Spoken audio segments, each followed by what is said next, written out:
ये केस मुझे लड़ना होगा और मैं लड़ रहा हूँ और भारत की कानून व्यवस्था पर मेरा विश्वास है और जितने गलत षड्यंत्र स्मिता गाटे भारद्वाज ने रचे हैं मुझको अपनी बच्चियों से दूर करने के लिए, आप एक पिता को अपनी बेटियों से षड्यंत्रों के माध्यम से क्यों दूर कर रही हैं? इसको मैं दुर्योधन सिंड्रोम कहता हूँ। मैं अपनी मनमानी करूँगा, ये दुर्योधन था, वही ये कर रही हैं। उनको ये लगता है कि वो आईएएस का दबाव पुलिस पर बना सकती हैं, इसीलिए मजबूर होकर मुझे माननीय मुख्यमंत्री जी से मिलना पड़ा। मुझे तो ये मानसिक असंतुलन दिखता है, मैं कोई साइकोलॉजिस्ट हूँ नहीं, लेकिन मुझे दिखता है कि मेरी बच्चियां जो हैं वो इससे अफेक्ट हो रही हैं। जब एक व्यक्ति दुर्योधन सिंड्रोम मैं इसको कहता हूँ, जब पारिवारिक परिवेश में या व्यावसायिक परिवेश में आप किसी को दुर्योधन होने से रोक थोड़े ना सकते हैं।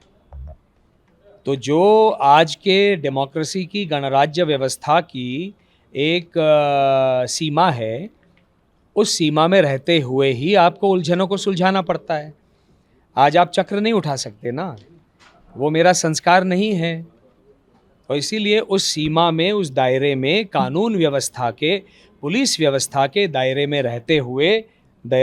रहते हुए ये केस मुझे लड़ना होगा और मैं लड़ रहा हूँ और भारत की कानून व्यवस्था पर मेरा विश्वास है और जितने गलत षड्यंत्र स्मिता गाटे भारद्वाज ने रचे हैं मुझको अपनी बच्चियों से दूर करने के लिए, उन सब के प्रमाण मैं कौटुंबिक न्यायालय बॉम्बे के सामने दे चुका हूं। मुझे पूर्ण विश्वास है और वो सारे प्रमाण जो है वो मेरे प्रमाण नहीं है, वो उन्हीं के प्रमाण हैं, उन्हीं का मेल है, उन्हीं का मैसेज है। किस तरह से वो एक परिस्थिति बनाती हैं बच्चियों को ये जताने के लिए कि आपके पिता तो आपको प्यार ही नहीं करते, तो अपने ही प्रमाणों को वो नकार कैसे सकती हैं? और जितने ये प्रमाण हमने कोर्ट के समक्ष रखे, उन्होंने और उनके वकील ने उनको कहा कि हाँ हमें स्वीकार है, इसको स्वीकार कर लीजिए। तो जब अब कानून के दायरे में जब आर्ग्यूमेंट शुरू होंगे कस्टडी के, उन प्रमाणों को आधार बनाकर ही हम वकालत करेंगे हमारी कस्टडी के। तो देखिए क्या है, उलझे तो तब सारे ही थे, है ना? तो उलझन को कानून व्यवस्था में रहकर सुलझाना ही हमको आता है और आज की कानून व्यवस्था मैं देख रहा हूँ बहुत अच्छे निर्णय कानून व्यवस्था ले रही है, मेरा पूर्ण विश्वास है। आरोप लगा रहे हैं कि आपकी बच्चियों का अपहरण कर लिया उनके ही जी, तो आप लास्ट टाइम मिले थे और अब क्या दिक्कत आ रही? पुलिस ने बुलाया, जब पुलिस के सामने कमिश्नर ने बात करी, उन्होंने घर पे बुलाया, आप घर नहीं गया। पुलिस के साथ भी सोच सकते थे कि पुलिस कस्टडी में पुलिस के साथ में आप वहाँ जाके बच्चे को मिल लेते, तो वे भी चीज़ सामने आ जाती है, अपहरण हुआ है या नहीं। मैं उनके घर पर क्यों जाऊं? जब पुलिस ने उनको करे, पुलिस अपनी जांच करे, मैं हूं ना, यहाँ भोपाल में बैठा हुआ हूँ। होंगे बच्चों से मिलने की चाह है, लेकिन चक्रव्यूह में फंसने की चाह नहीं है, चक्रव्यूह में फंसने की चाह नहीं है। जब उनको कहा गया कि पुलिस कमिश्नर के ऑफिस में वो आ सकती हैं, तो क्यों नहीं आई?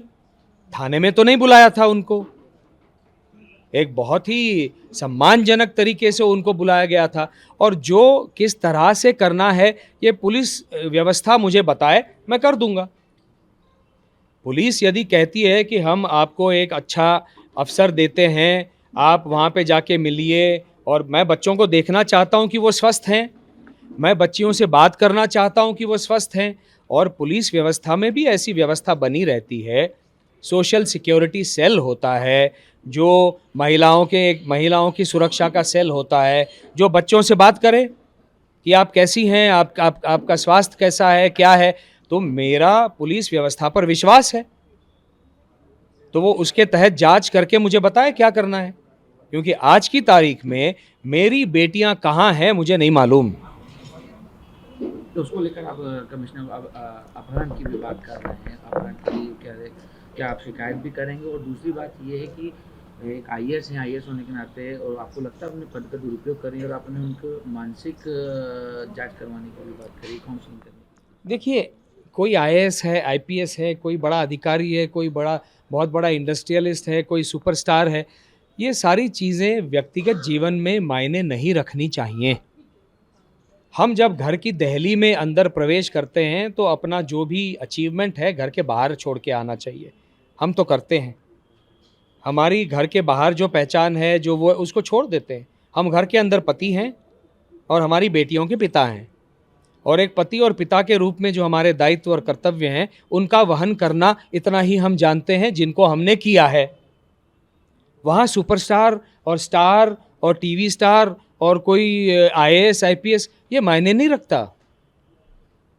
और इसीलिए तालमेल बिठाकर माता पिता को अपने बच्चों का संगोपन पालन पोषण करना चाहिए।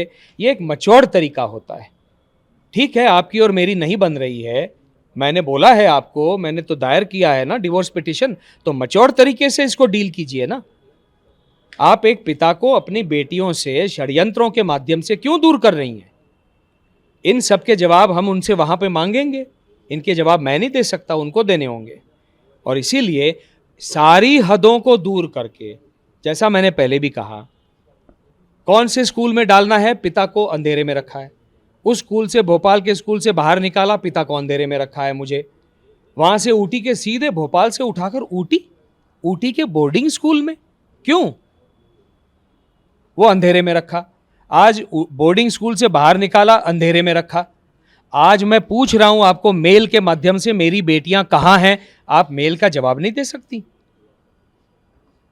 मेल का तो जवाब देना चाहिए। तो लगातार सारी सीमाओं को एक एक करके, ऊपर की बाहर की सीमाओं को तोड़ते हुए, इसको मैं दुर्योधन सिंड्रोम कहता हूं। मैं अपनी मनमानी करूंगा, ये दुर्योधन था, वही ये कर रही है। और कोई किसी को दुर्योधन ना बनो ये तो कह नहीं सकता ना। हम तो उसी दायरे में लड़ सकते हैं जो आज का दायरा है। और चूंकि हमको ये लगता है कि वो आईएएस का दबाव पुलिस पर बना सकती हैं, इसीलिए मजबूर होकर मुझे माननीय मुख्यमंत्री जी से मिलना पड़ा, क्योंकि ये व्यक्तिगत मामला है। ये मुख्यमंत्री महोदय के लेवल का मामला नहीं है, ये कोई सामाजिक मामला नहीं है। मैं खुश होता अगर मैं कोई सामाजिक व्यवस्था का कोई मामला लेकर मुख्यमंत्री महोदय के पास जाता, लेकिन दुर्भाग्य से मुझे ये मामला लेकर जाना पड़ा और कहना पड़ा कि हो सकता है वो आईएएस में से किसी चीज़ का दुरुपयोग करें, तो आपको मेरी सहायता मुझे आपसे मांगनी पड़ेगी। तो इतना आपके ध्यान में रहे। उन्होंने कहा ये सारा सुनकर मैं आपकी सहायता करूँगा। आपने कस्टडी मांगी है बच्चों? मैंने दोनों बच्चियों की कस्टडी मांगी है और वो मैं कस्टडी लेकर रहूँगा, क्योंकि ये जो व्यवहार है ये मेरी बेटियों के मानसिक, भावनिक, एकेडमिक स्टेबिलिटी के लिए ठीक नहीं है। कौन सा पिता या कौन सी माता इस तरह से अपने बच्चों को अनस्टेबल करती है?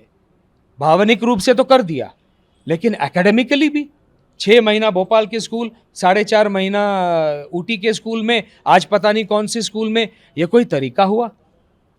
ये कोई तरीका नहीं हुआ। तो कैसे सीख पाएंगी? वो स्टेबल ही नहीं हो पाएंगी, जिसका उनके भविष्य के ऊपर बुरा परिणाम पड़ रहा है, ऐसा मेरा मानना है, और पड़ ही जाएगा, ये मेरा मानना है। तो बच्चियों को भी प्रताड़ित करती हैं वो, जैसे कि आपने कहा आपको प्रताड़ित कर रही हैं, बच्चियों को भी प्रताड़ित करें। और उन्होंने कहा, आपने ये भी कहा है, आरोप लगाया कि उनकी मानसिक स्थिति देखने की जांच होनी चाहिए। ये किसने कहा है? ये मैं कह रहा हूँ। हाँ, मुझे ये जो व्यवहार है ये नॉर्मल तो है नहीं, क्योंकि कोई भी माता या पिता की व्याख्या का पहला चरण क्या होना चाहिए?